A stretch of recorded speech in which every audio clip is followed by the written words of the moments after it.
Well, this is actually quite funny. I have to remain perfectly still because one of the acts I saw on America's Got Talent last night, I wasn't there. Obviously, I was not in the audience. But, like, after seeing both The Raid and The Raid 2, that first act completely destroyed me. Like, I can't move at all. Because I'm afraid, like, I'll put myself in pain if I move.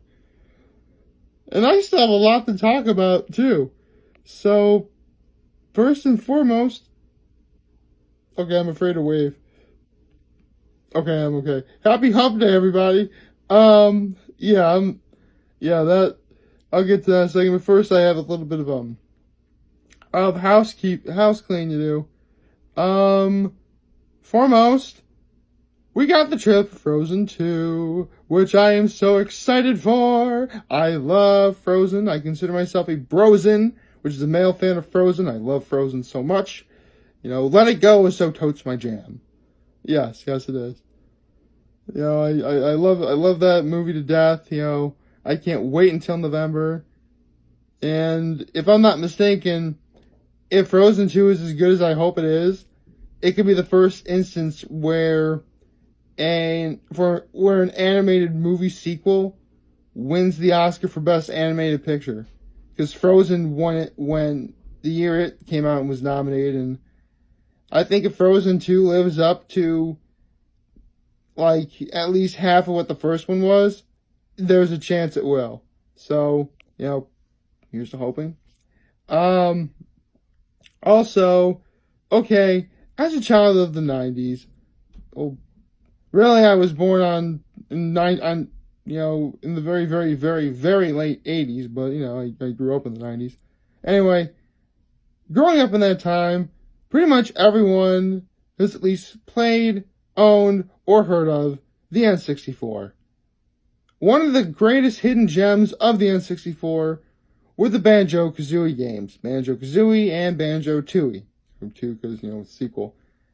And Banjo and Kazooie, long story short, are going to be in Super Smash Bros. Ultimate. Yes! Seriously, of all the characters, when growing up, like, I always speculated, like, man, Super Smash Bros. Have, like, a sequel. You know, I wonder who, like, they would add. You know? And pretty much every single character I've always wanted to see as a Super Smash Bros. Is. You know, Sonic, Mega Man, now Banjo and Kazooie. Well, those are pretty much all. I mean, you know, a few extra Pokemon. I mean, Lucario. I mean, yeah. I mean, let's be honest. Lucario. For those of you guys who don't pay attention to Pokemon at all, I'll put Lucario into perspective for you. If Pikachu didn't exist, Lucario would likely be the mascot of Pokemon. Well, actually, it's a funny story. Originally, now, I know at least you guys who are watching this pay attention to the original 150 Pokemon. Believe it or not, originally the original mascot for Pokemon was going to be Clefairy, but they decided to make it Pikachu. It's okay. I mean, it's funny because Pikachu and by extension Raichu really are not very good competitively. But believe it or not, Clefairy and Clefable are. It's actually really funny. Especially now since they're both classified as fairy types, which is about time too. But yeah. Again, I'm a Pokemon junkie. You guys know this. So, anyway, where was I? Yes. There's still a few Pokemon I always wanted to see be in Super Smash Bros. But considering that there's only like 2 more instances of DLC coming out, and there's no way they're going to have that many Pokemon come back, you know, it's just not going to be it.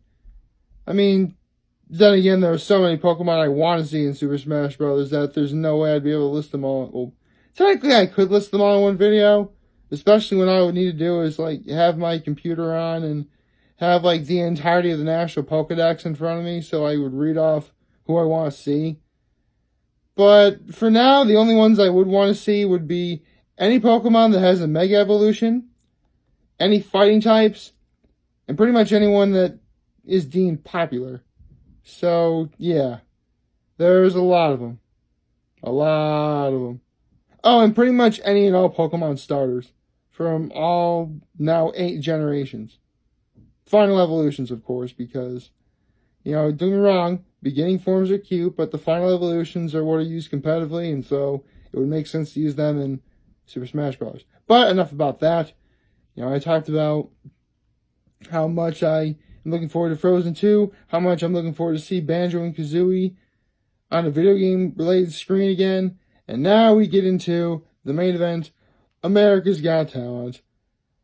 Before I get into the actual main acts, I'm sorry, I laughed so hard when the walrus guy was about to get his third yes, and then Julianne Hough was like, 1, 2, 3, no! I rolled on the floor laughing.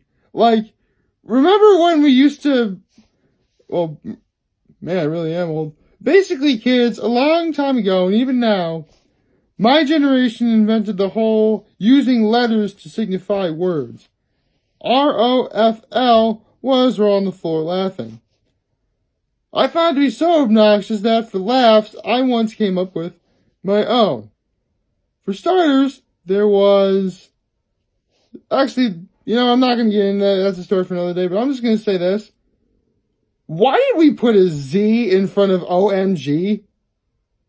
I don't really get why that's a thing, but yeah, whatever. So yeah, that was great. That one Japanese dancer, that was kind of funny. But now, how about we get into the actual main acts that we saw and love to move on. So, Marianda Mazeppa, the beautiful ballerina who completely destroyed my body just watching her. Seriously, I'm just like, why?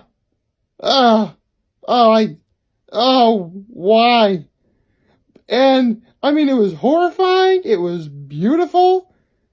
It's easily one of the best dances I've seen ever.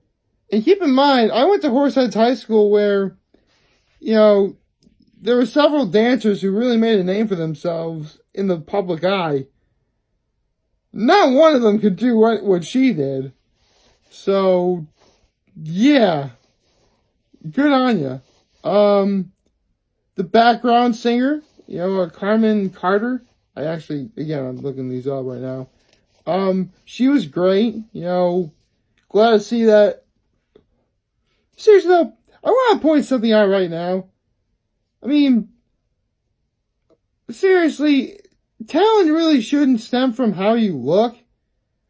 But we live in a day and age where, things have to look aesthetically pleasing. So, that's just not right, the fact that years ago she was going to be given a deal, but then she was told she was too fat to be, used. Which, I'm sorry, that is not right at all. It just really isn't. I am a firm believer in that talent should speak for itself, and she clearly does have talent, otherwise she wouldn't be on America's Got Talent. So, that was awesome. The 84-year-old and the 54-year-old doing that balancing act thing. How? Personally, considering that they kind of looked alike and they were from the same area, I thought they were father and son. 84, 54. Again, the 84-year-old is definitely old enough to be the 54-year-old's father. And, for further proof, my father is literally 30 years older than I am. So, it would make sense that, if they were father and son, that'd be pretty cool. Let's see what else. Hold on, I'm trying to. Yeah, 13-year-old Charlotte Summers from Spain. Seriously, I like the song I Put a Spell on You. But the version of the song I heard last night literally was stuck in my head right before I went to sleep. And it immediately popped in my head the instant I woke up. I didn't think that was physically possible, but there you go. So that was really good. Kevin Schwartz, the comedian who suffers from agoraphobia and anxiety, full disclosure, that guy completely crushed his fears. I mean, you can't really crush your fears, but you can still acknowledge that you have them, I suppose. But, he did great. I thought he was really funny. I'm really glad that he got to move on. Nothing compares to this. Oh, sorry, I was reading the YouTube stuff. But the Prince cover by that one guy who, went to, Boston to go to, to learn how to become, a great singer, but couldn't because he couldn't afford it anymore. He was great. It was really great that he got to be on stage with his wife for, when he got to move on. Because, I'm sorry, but don't get me wrong. We see instances of love and support between husbands, wives, and overall family all over the place. But it's one of those things where it really never stops being awesome. It just doesn't. If I was married or if I had a girlfriend or children, I was on stage accepting an award, and they were right by my side, I would find that, I would be so elated with joy. I hope I used that. I really hope I used that analogy correctly. I would just be so happy that, I really would feel as it was the proudest moment of my life. And I really can't say that often. Although personally, if I could go back in time, I could, and do a do-over, I would probably go back to when I accepted the Sean McCabe Award. I told this story way back when I started making videos, but during the Fall Sports Honors Awards at Trinity Pawnee, I was given the Sean McCabe Award for all my hard work and, excellence doing cross country, which was ironic considering that I did football all throughout Horseheads. I'm literally about to shake my coach's hand when being given the award, and no kidding, a wasp flies in front of me, and I just get away from me. Hey, you know what? It's better that than a wardrobe malfunction on stage. So, I'll take it, I guess. But still, I would like to redo that over. The ventriloquist act with the Michael Paul and the quote-unquote bird of prey. That was funny. I really enjoyed that. Yeah, that was, definitely excellent. What other acts were there? Let's see. I guess, is there anything else? Oh, right. The first act was, I'm sorry. The ballerina wasn't the first act. It was the, magician that involved a lot of beer. Lots and lots of beer. They're just making beer come out all over the place, which, that was awesome. I never thought I'd ever see a magic trick that involved beer. Ever. Much less on America's Got Talent. So, now that is all taken care of and out of the way, how about we get into who won the Golden Buzzer, which was, Tyler Butler Figueroa, who won for playing the violin.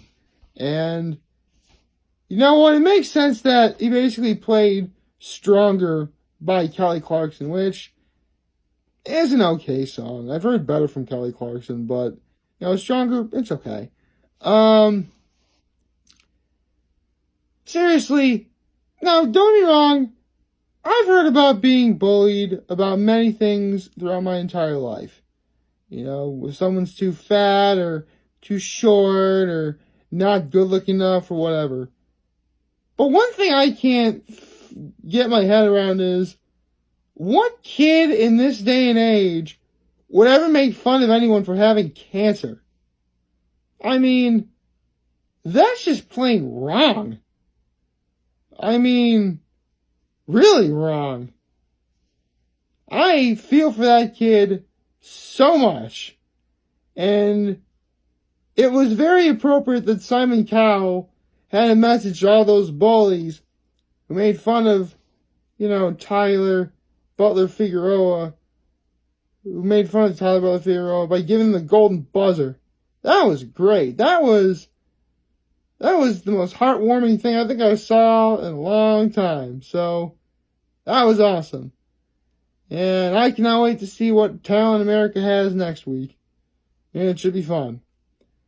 So, yeah. All of America's Got Talent last night. Frozen 2 and Banjo-Kazooie and Smash Bros. Ultimate. That's a great way to get into Hump Day now, isn't it? Like, favorite, share. Hit that subscribe button. Follow me on the social media platforms. You know the drill. I am very humbled I made this video for all of you guys to watch and enjoy for today. I am hopeful you all have a wonderful Hump Day. And remember, if any of you guys ever want to talk or chat, I'm always going to be here to lend an ear. And I'll always have your back. Take care and make good choices.